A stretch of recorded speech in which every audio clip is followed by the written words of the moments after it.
100 மதிப்பெண்களுக்கு மேல் மதிப்பெண்கள் வாங்கிய மாணவ மாணவிகளுக்கே இன்று கல்வி உதவி வழங்கப்படுகிறது. ஒரு சிலர் நினைக்கலாம், கல்வி ஊக்கத்தொகை போய் சேர வேண்டும் என்பதே எங்களது சங்கத்தின் நோக்கம். அவர்கள் வாழ்வில் சிறக்க வேண்டும். ஏதும் உங்களுக்கு எதுவும் கருத்து இருந்தால் கருத்துக்களை பின்னால் கூறவும். அதே போல ஒரு மகிழ்ச்சியான செய்தியை உங்களுக்கு எல்லாம் சொல்லிக்கிற நான் கடமைப்பட்டிருக்கேன். கல்லூரியில் வைத்திருக்கும் நல்லுள்ளங்கள் கட்டணம் இல்லாமல் பயிலும் வகையில் ஒரு 50 மாணவ மாணவிகளுக்கு கல்வி உதவி கிடைக்கும் வகையில் சங்கம் ஏற்பாடு செய்யும். அதற்கான வழிவகைகள், அதற்கான நெறிமுறைகள் உங்களுக்கு பின்னாளில் அறிவிக்கப்படும். இது நமது சமுதாயத்தை சார்ந்த கல்வி தந்தைகள் கொஞ்சம் நமக்கும் ஹெல்ப் பண்ணாங்கன்னா நல்லா இருக்கும். அண்ணன் தம்பி வந்திருக்காரு, தம்பி மாணவ மாணவிகளுக்கு உதவியா இருக்கும். சப்சிடிஸ் ரேட்டை கூட கொடுங்க, நாங்க பேலன்ஸ் சங்கத்து மூலமா நாங்க கொடுத்துருவோம். அதிகமான எண்ணிக்கையில் இல்லாம ஒரு 5 பேர் கொடுத்தாங்கன்னா கூட நம்ம ஒரு எல்லாரும் அவங்களுக்கு பாராட்டு தெரிவிக்கலாமே. வாழ்த்துக்கள். அவங்க எல்லாம் மெடலையும் செக்கையும் வாங்கிட்டு அப்படியே கீழே மெடல் இருந்தா கொடுங்க.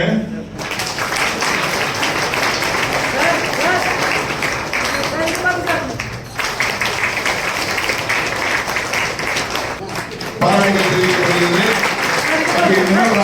அவருக்கு வந்த குழந்தை, அதனால அவங்களுக்கு கலவரம் பெருசா கொடுக்க நினைக்கிறாங்க. பாராட்டுகள் தெரிவிக்கப்படுகிறது. வாழ்த்துக்கள்.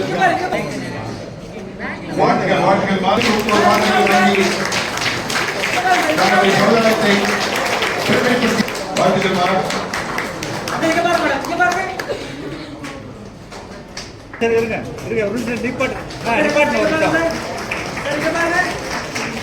சமுதாயத்தில் பெருமையை வேரூட்டியிருக்கிறார். அவர்களுக்கும் வாழ்த்துக்கள்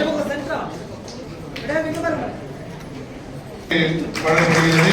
அவர்களுக்கும் எங்களது வாழ்த்துக்களை தெரிவித்துக் கொள்கிறோம். கொண்டு சேர்ப்பார்கள் என்ற எண்ணத்தில் அவர்கள் இந்த வேளையில் நான் அவர்களுக்கும் எனது நன்றியையும் பாராட்டுகளையும் தெரிவித்துக் கொள்கிறேன். நன்றி.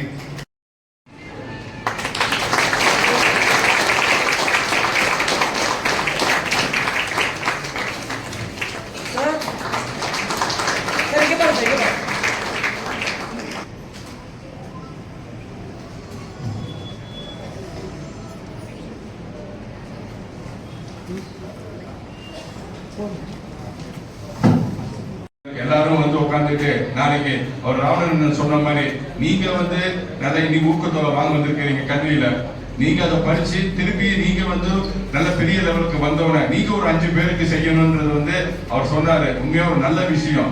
இதை நீங்க வந்து நீங்க மனசுல கண்டிப்பா அதில் நமக்கு ஒரு நிகழ்ச்சி பண்றோம். நம்ம அது மாதிரி வந்து அவங்க அப்பா செஞ்சதை வந்து அடுத்த தலைமுறை அவர் செய்யறாரு. அது மாதிரி இப்ப நீங்க இன்னைக்கு வந்து அவர் ஏற்பாடு பண்ண விழால வந்து ஒரு கல்வி ஊக்கத்தொகை வாங்குறீங்க. நீங்க வந்து இது ஃபியூச்சர்ல வந்து நீங்க ஒரு 10 பேருக்கு செய்யணும். ரெண்டாவது வந்து கண்டிப்பா அவரு கேட்கும் போது கண்டிப்பா என்னால என்ன முடியுமோ கண்டிப்பா நான் செஞ்சு தரேன். உட்காந்துட்டு இன்னைக்கு வந்து உட்காந்துட்டு நமக்கு வந்து ஒரு சின்ன எடுத்துக்காட்டு சொல்றோம். எந்த விஷயம் எடுத்தாலும் வந்து உட்காந்துட்டு அப்துல் கலாம் பத்தி நம்ம பேசுறோம் பெருமையா. அது மாதிரி வந்து அகமுடியர்லயும் வந்து சில பேர் இருக்கிறாங்க கல்வி பணியில பெரிய லெவல்ல பெருசா பண்ணிருக்கிறாங்க. அதையும் வந்து ஒரு நம்ம சொல்லணும். உட்காந்துட்டு கிட்டத்தட்ட உங்களுக்கு பாத்தீங்கன்னா படிக்கிறவருக்கு உயர்ந்திருக்கிறாரு. அது மாதிரி வந்து உட்காந்துட்டு இன்னைக்கு வந்து அகமுடியர்லே தமிழ்நாட்டுல ஒரே மருத்துவக் கல்வி வச்சிருக்கிறது யாருன்னா அவர் வேளாண் முத்துராமலிங்க மட்டும்தான். அது மாதிரி வந்து உட்காந்துட்டு சென்னையில பாத்தீங்கன்னா உட்காந்துட்டு பெரிய கல்வி நிறுவனங்கள் ஒன்று பாத்தீங்கன்னா சாய்ராம் இன்ஜினியரிங் காலேஜ் மதிப்புக்குரிய அவர் மிஸ்டர் லீவ் வந்து ஆரம்பிச்சது.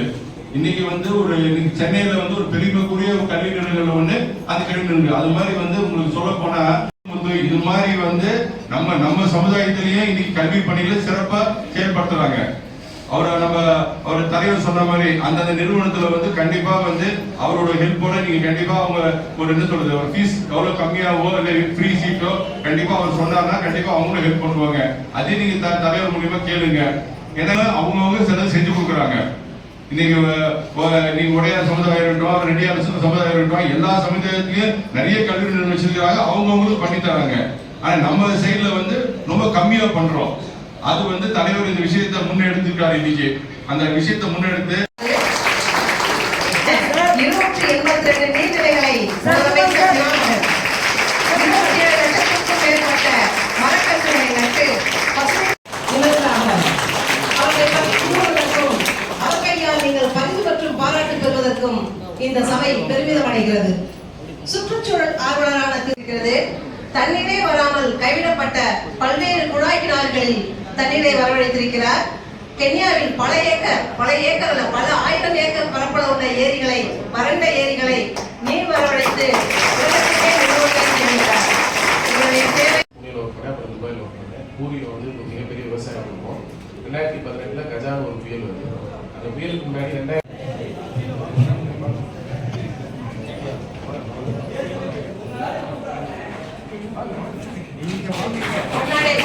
செய்யப்படுகிறது. அந்த பேட்டியில் அளிக்கின்ற துறை விருப்பத்துறையிலும் அவர் பல சாதனைகள் கொடுத்துள்ளார். அது மட்டுமல்ல, யாராயிருந்தாலும் நேருக்கு நேர் பேசி வெற்றி காண்பவர். அவர் சாதனை படைத்ததற்கு காரணம் அவருடைய பேச்சொன்மைதான். அவர் பேசுகின்ற பொழுது எதிராளி அவர்கள் எப்படித்தான் இவர் சரண்டர் செய்வார் என்று தெரியாது. அப்படி அவர் லாபமாக பேசி இவருடைய சாதனையை சாய்த்துள்ளார்.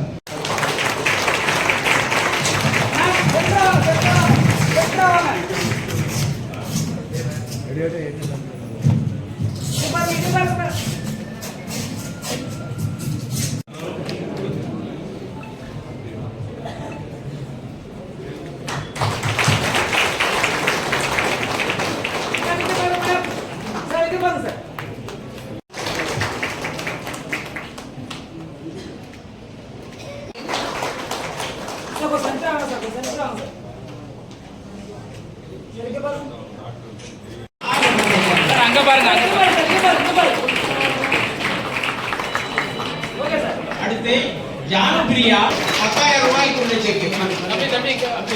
சார் நல்லா பாருங்க. ஓகே. தர்ஷினி கிருஷ்ணகிரி மாவட்டத்தில்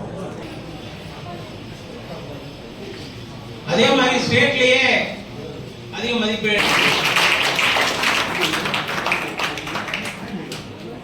சார் இங்க பாருங்க சார்.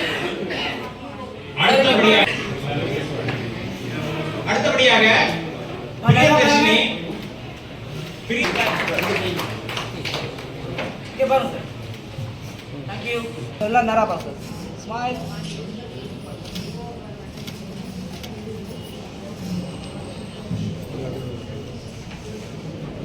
போட்டோ எடுத்து முருகன் இங்க இருக்காங்க.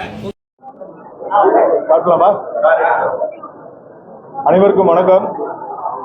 இன்று மாமன்னர் மருதுபாண்டியர் மாளிகை மடிப்பாக்கத்தில் அமைந்துள்ள இந்த மண்டபத்தில் அகமுடையர் கல்வி அறக்கட்டளை மற்றும் சங்கத்தின் சார்பாக 250 மாணவ மாணவிகளுக்கு கல்வி ஊக்கத்தொகை வழங்கப்பட உள்ளது.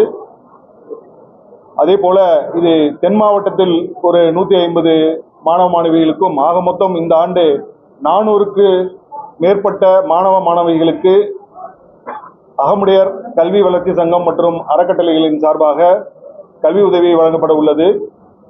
இது ஒவ்வொரு ஆண்டும் வழங்கிக் கொண்டிருக்கிறோம். இந்த ஆண்டு கொஞ்சம் கூடுதலாக வழங்குகிறோம். வருங்காலங்களில் இன்னும் கூடுதலாக வழங்க பொருள் ஏற்ப நாங்கள் இதை மேற்கொள்ள உள்ளோம். இது எங்களது அறக்கட்டளையின் மூலமாக இது நடைபெற்று கொண்டிருக்கிறது. இதற்கு நன்கொடை அளித்த நல்லுள்ளங்கள் அனைவர்களுக்கும் எனது நன்றிகளையும் வாழ்த்துக்களையும் தெரிவித்துக் கொள்கிறேன். இந்த ஆண்டு வட தமிழகத்தை சார்ந்த 250 பேருக்கு இன்று வழங்க உள்ளோம். அவர்கள் தேர்ந்தெடுத்த முறை அவர்கள் அரசு பள்ளியில் படித்திருக்க வேண்டும். தாய் தந்தை அற்றவர்களுக்கு முதலிடம். அதுபோல முதல் பட்டதாரிகள் அதுபோல நல்ல மதிப்பெண்கள் பெற்றவர்களை வரிசைப்படுத்தி அவர்களில் யார் முதன்மையாக மதிப்பெண்கள் பெற்றிருக்கிறார்களோ அவர்களை தரம் பிரித்து அவர்களுக்கு முதல் 1, 2, 3 என்று தரம் பிரித்து அவர்களுக்கு கல்வி உதவி வழங்கி கொண்டிருக்கிறோம். அது மட்டுமில்லாமல் எங்களது சமுதாயத்தை சார்ந்த பலர் கல்வி நிறுவனங்கள் நடத்தி கொண்டிருக்கிறார்கள். அவர்களை அணுகி அடுத்த ஆண்டு முதல் ஒரு 50 பேருக்கு குறையாமல் இலவச கல்வி கற்கும் வகையில் நல்ல மதிப்பெண்களை பெற்று நலிந்த எங்களது சமுதாயத்தை சார்ந்த மாணவ மாணவிகளுக்கு கல்வி உதவி பெறும் வகையில் ஆவணம் செய்யப்பட்டுள்ளது.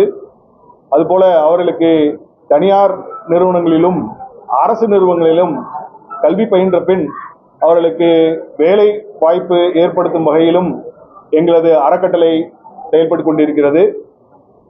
அதனால் எங்களது சமுதாயத்தை சார்ந்த அகமுடையர் சமுதாயத்தை சார்ந்த மாணவ மாணவிகள் எங்களது வெப்சைட் மூலியமாகவும் எங்களது சோசியல் மீடியா மூலியமாகவும் அவ்வப்பொழுது வரும் செய்திகளை பார்த்து இந்த உதவிகளை பெற்றுக்கொள்ளுமாறு நான் தாழ்மையுடன் கேட்டுக்கொள்கிறேன்.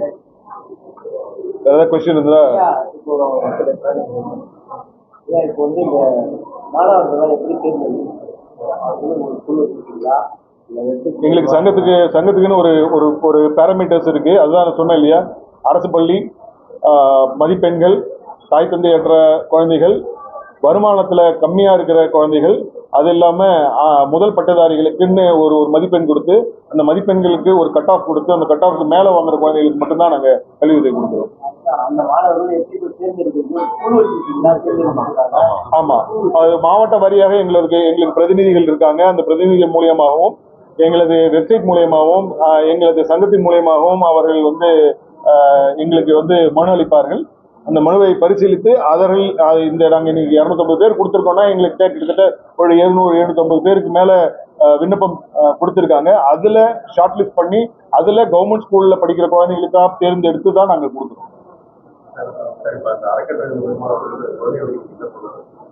நல்லா படிச்சு மேலும் மேலும் வளர்ந்து அவர்களும் எங்களை போல இன்னொரு 5 மாணவர்களை அவர்கள் கைதூக்கி விடும் நோக்கமாக அவர்கள் செயல்பட வேண்டும் என்பதே எங்களது கோரிக்கை. அவர்கள் வாழ்வில் கட்டாயமாக முன்னேறுவார்கள், மேலும் வளருவார்கள், எல்லா செல்வங்களும் பெற்று வளமாக இருப்பார்கள் என்று எண்ணுகிறோம். அவர்கள் மேலும் வாழ்க்கையில் இன்னொரு 5 மாணவ மாணவிகளுக்கு உதவி செய்து அவர்களையும் மேல் கைதூக்கி விட்டார்கள் என்றால் பல லட்சம் பேர் பயன்பெறுவார்கள் என்பதே எங்களது கருத்து.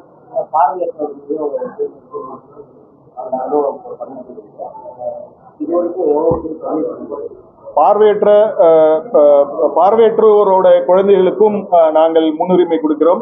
நான் அந்த இதுல சொல்ல விட்டுட்டேன். பார்வையற்ற குழந்தைகளுக்கு அறக்கட்டளையின் மூலமாக நாங்கள் சுமார் ஒரு வருடத்திற்கு ஒரு 50 பேருக்கு கொடுக்கிறோம். எங்களது தனிப்பட்ட முறையில் வாக்ஸ் ஃபவுண்டேஷன் மூலியமாக சுமார் 400க்கு மேற்பட்ட பார்வையற்றவர்களின் குழந்தைகளுக்கும் நாங்கள் கல்வி உதவி வழங்கி கொண்டிருக்கிறோம். அவர்கள் இந்த சமுதாயத்தை சார்ந்த குழந்தைகளாக இருக்க வேண்டும் என்று அவசியம் இல்லை. அதற்காக வாக்ஸ் ஃபவுண்டேஷன் என்ற எங்களது அறக்கட்டளையின் மூலமாக நாங்கள் தனியாக கொடுத்து கொண்டிருக்கிறோம். அவ்வாறு உதவி பெற வேண்டும் என்று நினைக்கும் பார்வையற்றவர்களின் குழந்தைகள் அதில் விண்ணப்பிக்கலாம். அது இங்கே தேவையில்லாததுன்னு நான் நினைக்கிறேன். அதனால அதுல ஏற்கனவே உங்களுக்கு எல்லாம் தெரியும், பல தடவை நீங்க அதுல பார்த்துருக்கீங்க. அது ஜேர்னலிஸ்டுக்கு கொடுக்குறோம், சோசியல் ஒர்க் பண்றவங்களுக்கு கொடுக்குறோம், தூய்மை பணியாளர்களுக்கு கொடுக்குறோம், அது மாதிரி பலருக்கு கொடுக்குறோம். அதை தனியா வச்சுக்கலாம், இதுல சேர்க்க வேண்டாம். எல்லாருக்கும் நன்றி.